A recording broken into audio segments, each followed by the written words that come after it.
This episode of the Golf Unfiltered podcast is brought to you by WorldwideGolfShops.com. Be sure to go out to WorldwideGolfShops.com for all of your equipment, apparel, and accessory needs. They've even got training aids. They've got all the great stuff from all the brands that you hear on our podcast every week. So once again, that is WorldwideGolfShops.com.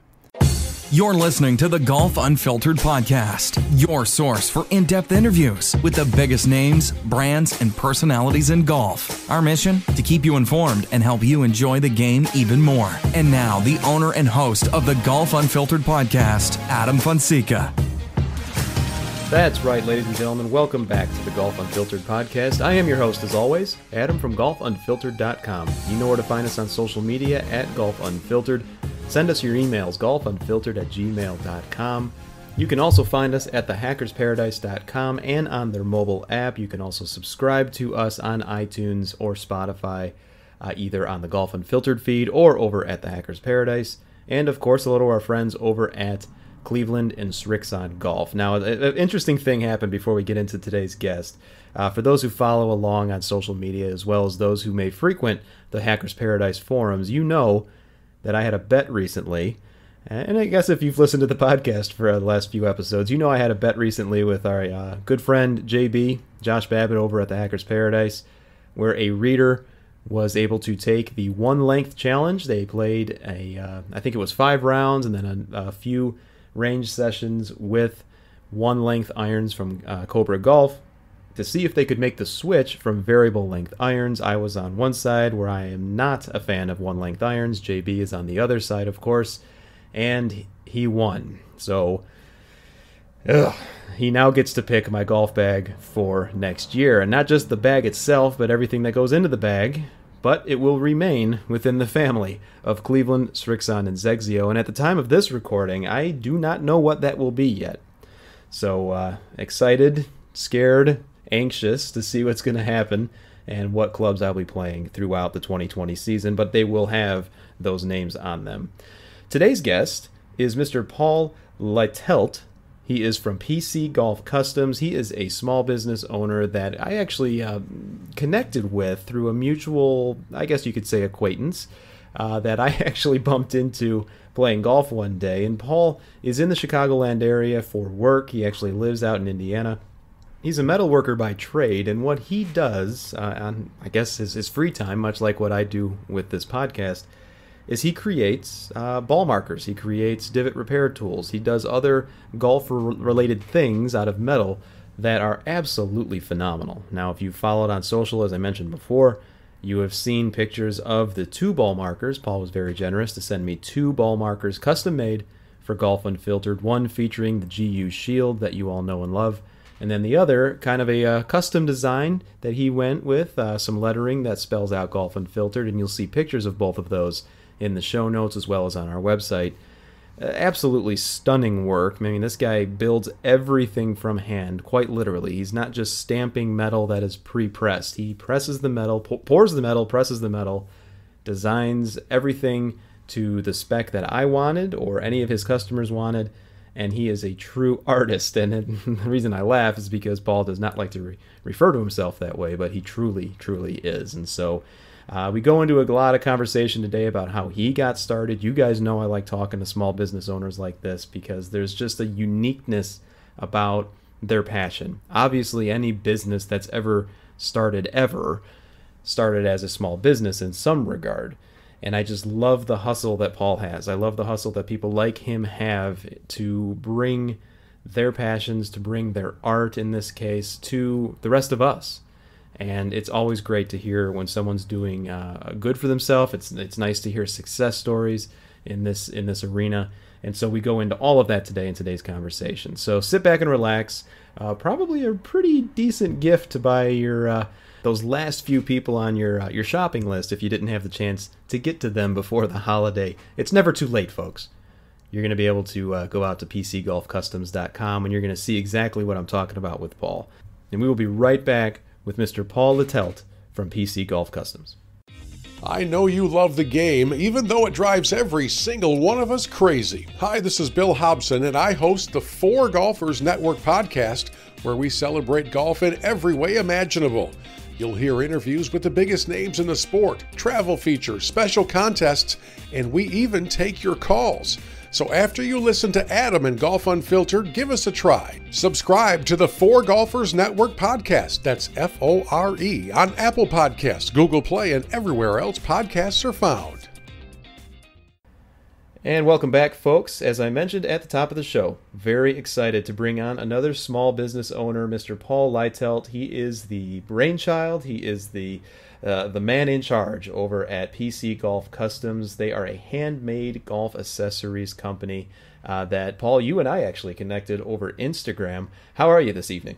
I'm good, man. How are you doing? I'm doing really good. And, you know, listeners, if you follow us at Golf Unfiltered, and if you've seen our Twitter feed or our Instagram feed, you've seen the craftsmanship of Paul. He was kind enough to send me, to custom make me 2 ball markers, and he sent them over to me not too long ago.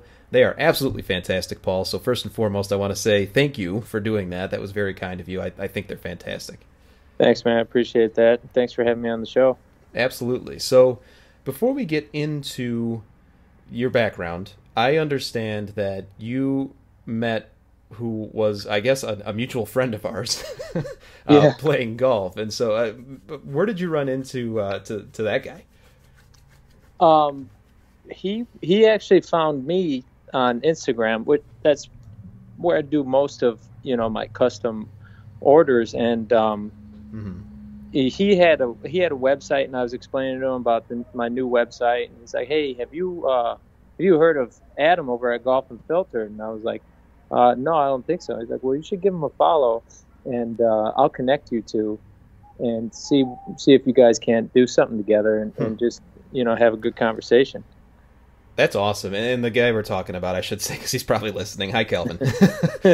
So Kelvin, he's just a chance meeting. He and I, so I went and played golf. As you know, I live near Cog Hill here in Lamont, and I was just playing solo one day on Dub's Dread over there, and he just caught up, to me from playing behind me there, and we just started talking, and I understood that he was out of town, and then we just connected on social media, and then I guess maybe 2 months later, he mentioned exactly what you just said, that he ran into you.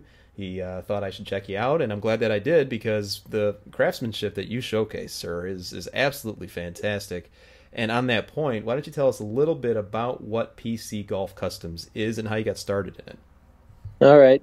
Well, it is as you described it. It's handmade golf accessories. And when I say handmade, I mean everything is done by hand.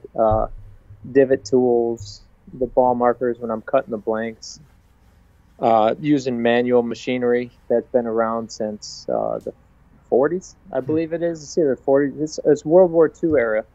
And I kind of believe in keeping everything done that way, as far as not using too much technology to achieve what I'm after, because our golf games aren't perfect, so I don't think the stuff that we should be toting around with us as we're out there, I think it should be as unique as we are. So that's kind of the theory behind us.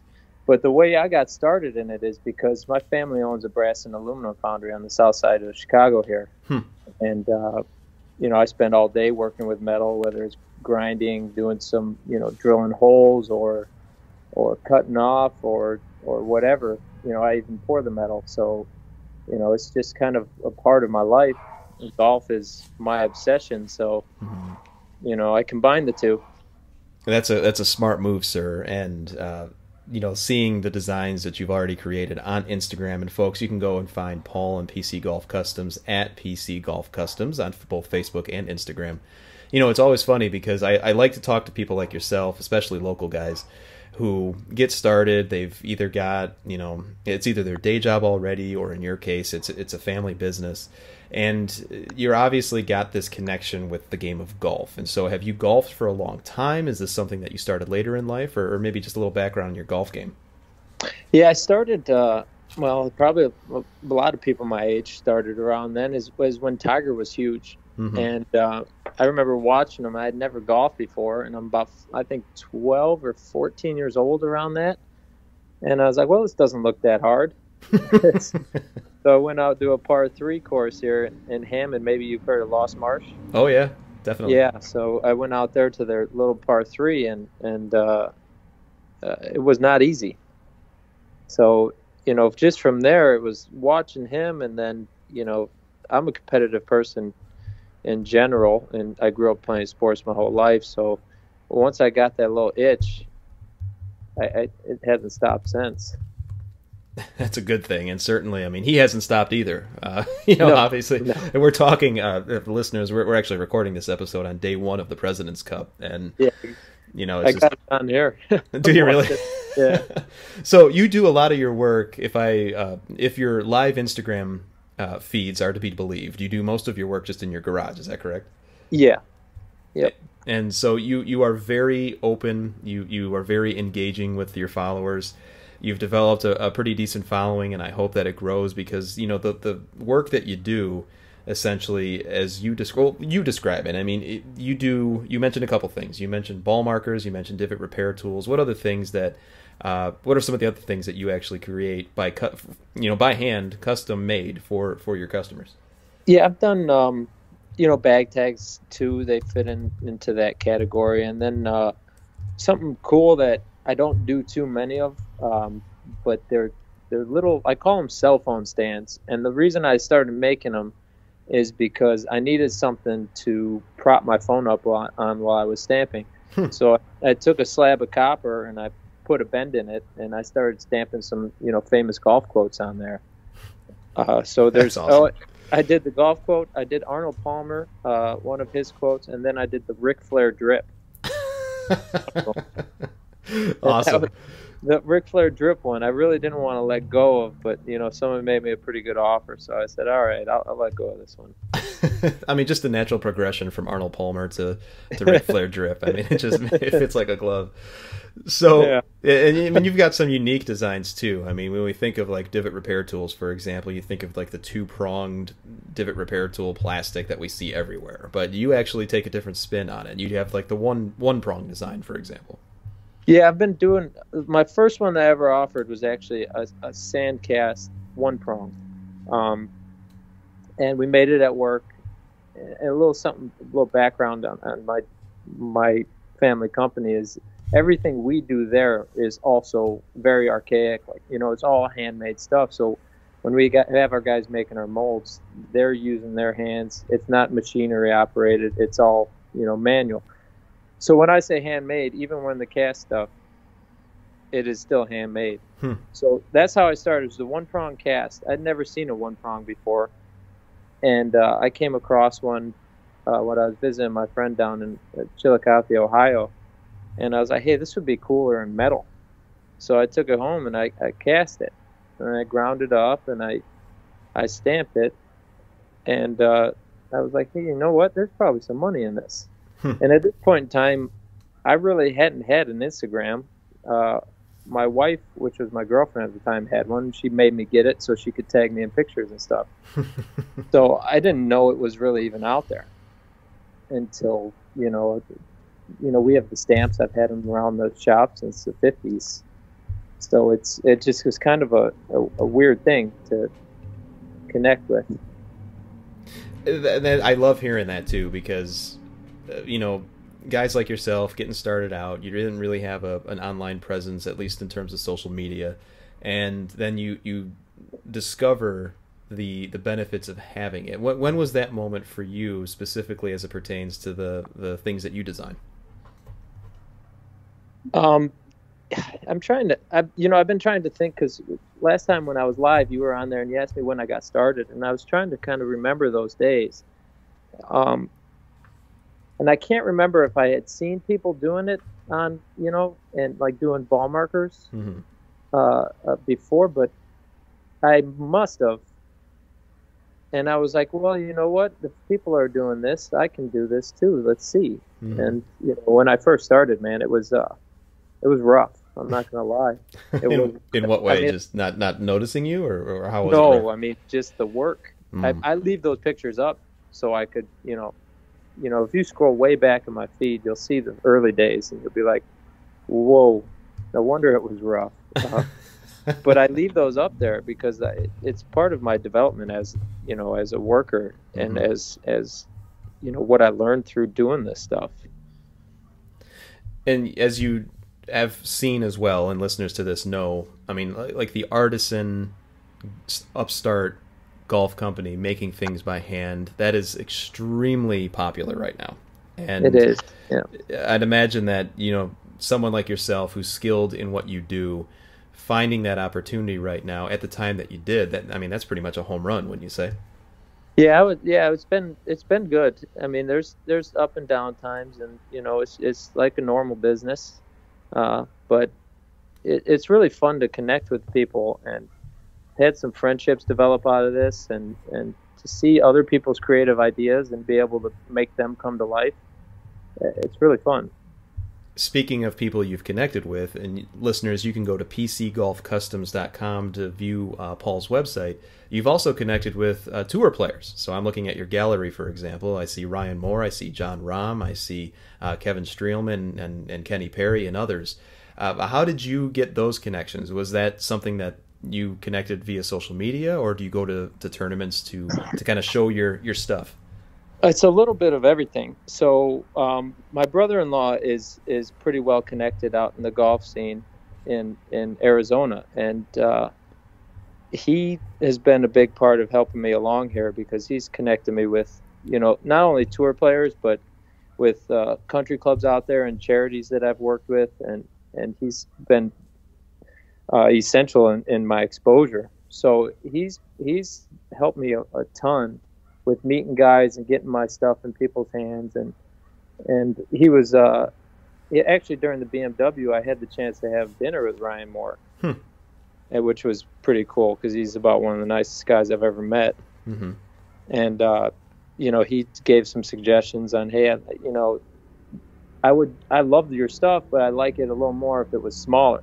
It'd be easier to use because guys complain about the bigger stuff. And I said, well, that's no problem. I got what it takes to make them a little smaller, and I'll get you some more over. So, just talking with those guys and seeing what they like is interesting too, because it's not the same as what a consumer wants.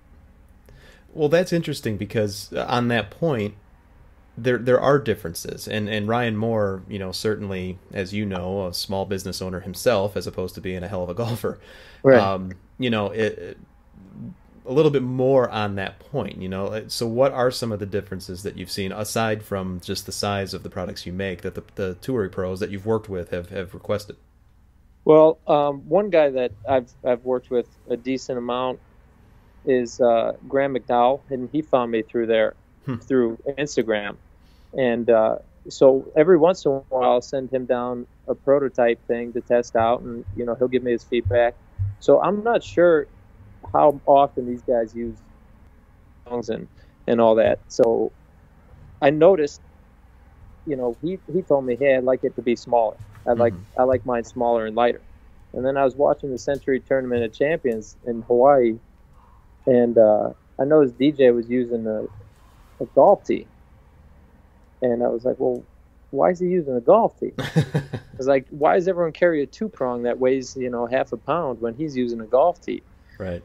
So at the time I was making these racks for the collectors that buy from me, and I had some excess metal from them, and I was like, this is about the length of a golf tee. I'm going to grind this into the shape and see if this doesn't work.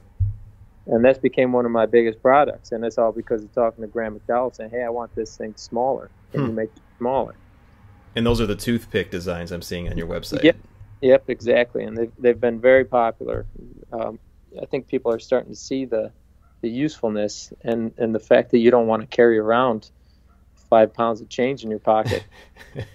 Yeah, that's true. I mean, and now that you mention it, if I forget to put my divot repair tool in my pocket, and I always have a tee on me, and so I have also used tees to fix divots in the green. And so, I can't think of another brand or another company that makes something specifically like that, which is something that you picked up on, and as you just described, you're meeting the need of the customers that perhaps they didn't even know they wanted. Yeah, I think I think that is one example of that, because in the golf world it's pretty hard to stay original. There's so many people out there with creative ideas, and everybody's doing their own thing, and you'll run into similar, and there are smaller one prongs out there, but there's not quite anything like the toothpick where you can customize it. I could stamp on all four sides of it, and the finishing that I do on there is pretty unique. Mm-hmm. And it's just a good offering for people that are looking for something simple to carry, but still want it to be cool. Something that I always like to talk to, upstarts like yourself is just about the reception from your peers. Now, I'm sure that there are other, of course, there are other golf accessory brands out there. I don't know how many of them are handmade, much to the degree that you make, but clearly we're a pretty close-knit group, us folks in this golf industry, one way or another. How has reception been? Have you gotten support from other brands? How has that felt? Yeah, you get a little of it all. It's very similar to just normal social interactions, right? So you'll get guys that are very supportive.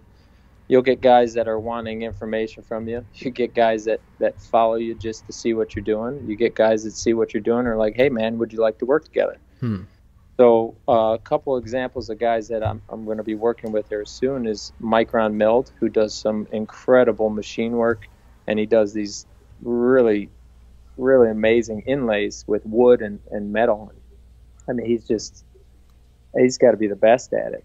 And Corey Paul Functional Art, who is doing a great job out in New York, stamping wedges and finishes on there and polishing them and torching them. I mean, he's an artist, man. He's real good at what he does. So, it's kind of a mixed bag. You get the guys that you want to talk to, and you got the guys out there that's like, okay, yeah, that's cool, but I'm going to stick to what I do, and Mm-hmm. Well, I would say you're an artist yourself. I mean, let's not sell yourself short here, Paul. Well, I mean, you do some pretty damn good work. That's funny because I was out golfing with a couple of my customers over the summer around the 4th of July, and we got on a similar conversation. I was like, guys, I don't want you to call me an artist because I don't see myself as an artist. I like to see myself more as like, a blue collar guy. Just, I'm just doing what I like. Mm-hmm. And I'm not trying to, step out of my boundaries or, not trying to do anything out of my means. It's just, I love doing this. I don't have to, but I love doing it. So it's, I told him to say, hey, just call me a craftsman maybe, but I prefer maybe not artist. Well, fair enough. Well, the listeners, there you go. Don't call Paul an artist. Call him a craftsman. You can call me whatever you want. So I want to talk a little bit about just the different types of products you've put together, as well as the customer experience. Working closely with you, obviously you were making something custom for me. You were kind enough to actually make 2 different designs for me, and it was very interactive. When somebody orders something from PC Golf Customs, is that the same level of engagement that a customer can expect? Yeah, for sure, because I need to, some guys will say, hey, just, have at it and surprise me. And some guys will say that, but will kind of, give you guidelines. And what I like to do is kind of feel out the guy, and you get that a lot from the way they're describing what they want. So, if I need to, I'll talk somebody through the entire process, and I'll show them, hey, this is it painted versus not painted. And, it's extra work for me and extra time, but, in the end, I want them to get something they're really happy with. They work hard for their money, and they're choosing me to make something for them. And, my stuff is not exactly cheap, but I try to be fairly priced and get paid for the time that I put into stuff. So, yeah, it's real interactive, and that's probably why I have a lot of friends that are customers now, because you develop a rapport with these guys, and you need to learn what they want, and you need to learn what they like and what's in their mind, and the only way to do that is by talking to them. That's right, and You're being modest. I mean, you do great work, and I've said that a few times. And listeners, again, go out to PCGolfCustoms.com to take a look at the gallery, to take a look at what Paul has available in his shop right now. But that's not to suggest that they're limited to only that. I mean, they can contact you obviously for custom jobs as well. Is that right? Yeah, that's right. And that's one thing that I'm having a tough time figuring out how to get through on my website is like a custom product that people can go and just straight up customize on the site. But that's difficult because, you have to talk to people and you have to find out what they want and say, hey, take a look at my previous work and send me a picture of what you have in mind. And, you know what I mean? So it's real difficult to just do that straight up through the site. And I'm not a real technical savvy guy. I'm not big on. That's why Instagram's a little bit tough for me because I'm not the influencer type. I'm kind of more just put it out there and see what people think. Sure. So, I'd rather interact with people as opposed to just kind of, hey, go to my site and then I'll send it to you in a couple weeks. Well, I think a lot of people appreciate that. I mean, I know I do. I know that, when we talk about social media marketing, which we do a lot on this podcast, you get kind of both worlds that you touched on. You've got the influencer types that are out there just to show how great they are, and I don't mean that in a derogatory manner in any way, but they're approaching social media in a different way as opposed to someone like yourself, and even me to a degree, I would guess, where you want to show what you can do, you want to show the experiences that you have, and say, hey, I can actually provide this service to you, or in your case, this product. And so, right. On that end too. The first thing that popped to my mind when I saw what you can do is, bachelor party gifts or groomsmen gifts. I mean, do you do a lot of bulk orders like that?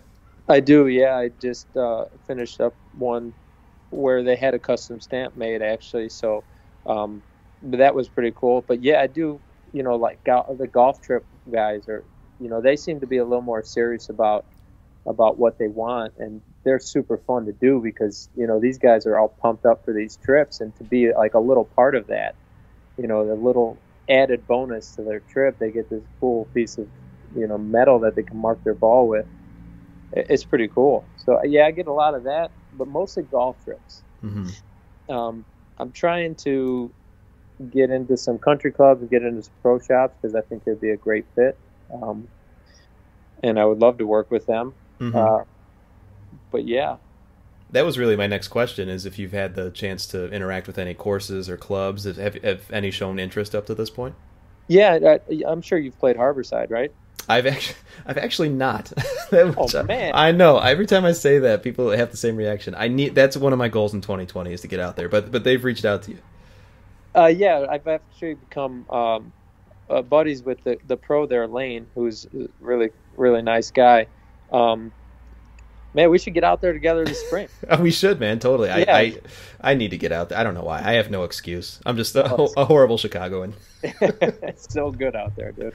But yeah, I actually approached him with it because I took a lesson from him 2 years ago, and he's real easy to talk to, and he's like, so what do you do for work? And I was like, I actually work just up the street here at a brass and aluminum foundry. And he's like, really? Because I got an idea for a training aid, a club training aid. Do you think you could help me out? I was like, yeah, I'll take care of you. So we ended up doing a casting for him, and he's got it glued into a shaft, and he still uses it. And we actually did work for them as the foundry in the past. We did some anchors for him. Nice. But we just developed a relationship, from that. And I approached him, and I said, hey, man, this is what I've been doing. And this is back when I first started. So he's got one of my original pieces that I customized for him. And I said, hey, man, throw that away. He's like, no, I'm not losing this one. So I got a custom stamp made, and, you could get them in their pro shop now. That's awesome. Yeah, that's fantastic. So let's talk about your operation. I mean, is it yourself? Is it yourself and your wife? I mean, how many, I guess, quote unquote, employees do you have? Yeah, it's really just me, and my wife does the shipping for me, which is a huge help. Nice. So yeah, I'll and she'll give me ideas, and she's got a good eye for something that's going to look nice. So I'll go to her for some design ideas or like logo thoughts, and she's really fantastic the way she helps me with the shipping though, and she gives me the space to go and work because a lot of nights I'm putting in. I do 10 hours a day at work, and then I come home and I'll put 5 to 6 hours in the garage. Wow. And I'll be going to bed midnight or whatever, and she'll be, she's cool with it. She's supportive, which is great. That is great and incredibly rare. I've learned over the time. I mean, my wife does the same. I mean, she allows me to do stuff like this, talk to people like yourself. I, as listeners know, have my own day job, and it's not something I do full time. This podcast isn't. So it really is nice to hear that. There's arrangements like that. There's agreements like that, because we all kind of need our own thing, right? Yeah, absolutely. So I have golf, and then I have metalwork. So I have two things. that's a good combination. That's a good combination. So I know, obviously, you're still, for the most part, getting started out. I know you had mentioned that, this isn't something that you're currently doing full time, but what are your long-term goals here? I mean, is this just kind of one of those, let's see where it goes, or do you have something in mind bigger than what you're currently doing? Yeah, see, that's something I grapple with back and forth, and when we first talked about doing this, it's actually something I figured you're probably going to ask me something along these lines, and I haven't come up with an answer, because in the end, I'm most God willing that the foundry continues for another 20, 30 years. My brother and I will be taking over the foundry, so do I see the company continuing there? I hope so. The golf company continuing through that, but it might take a different turn. I don't have plans right now. I'm just kind of enjoying the work I'm doing. If I stop enjoying it, I think I'll just stop doing it. Amen to that. I literally said the same thing about this. What I do. So I don't create what you create. But I always, I remember having conversations with my wife saying, if I ever got to a point where this felt more like a job than my actual job, I would stop doing it. And so It's encouraging to hear that you had a similar thought. And I think that's fine. I think it's fine what you're doing. You're obviously doing pretty well. Well, thank you. Yeah. And it's, some people ask you, well, is it just a hobby? It's like, well, no, it's not a hobby, because, I'm doing business, and I have, this is a legitimate business, it's an LLC, and it's not just a hobby, but that doesn't mean I have to treat it more serious than a hobby. Right. I don't have to take this so serious to the point where it's not fun. No, that's the important thing, is to always enjoy it, continue to do it, and it shows in the work, man. I mean, it's absolutely fantastic. And listeners, you'll see in the show notes for this, in the blog post that accompanies this episode, I'll put the pictures of the 2 ball markers that Paul created for me. And Paul, I love talking to guys like yourself. I'm sure we will meet up soon. I will take you up on that offer. For sure. To go to Harborside. It's on me. I appreciate that. So once again, listeners, we're talking to Mr. Paul Littelt. He is over at PC Golf Customs. You can find his website, pcgolfcustoms.com. You can also find him all over Facebook and Instagram at PC Golf Customs. And last but not least, you can reach him via email. Do you do a lot of business via email? Do a lot of people reach out to you? Yeah, it's I'd say probably 30%. I'd say 60% is Instagram, and then Facebook and referrals are the other, make up the other. Word of mouth is best, I'll tell you what, that's what my wife and I were just talking about yesterday. Is I've been fortunate to have some customers that will buy my stuff just to give to their friends, and that word of mouth is so important. So when people post your work and repost you or tag you, I mean, that stuff just means the world to a little guy like me. Well, it means a lot to a lot of guys, believe me. So, yeah. And that email address I forgot to mention is pcgc@pcgolfcustoms.com. So listeners, once again, Mr. Paul Littelt. Paul, this has been a great conversation. I wish you nothing but the best. We will definitely do this again. And I'm excited to see what other designs you are going to put up on Instagram. Thanks, man. I really appreciate you having me on here to, talk what I have to talk about.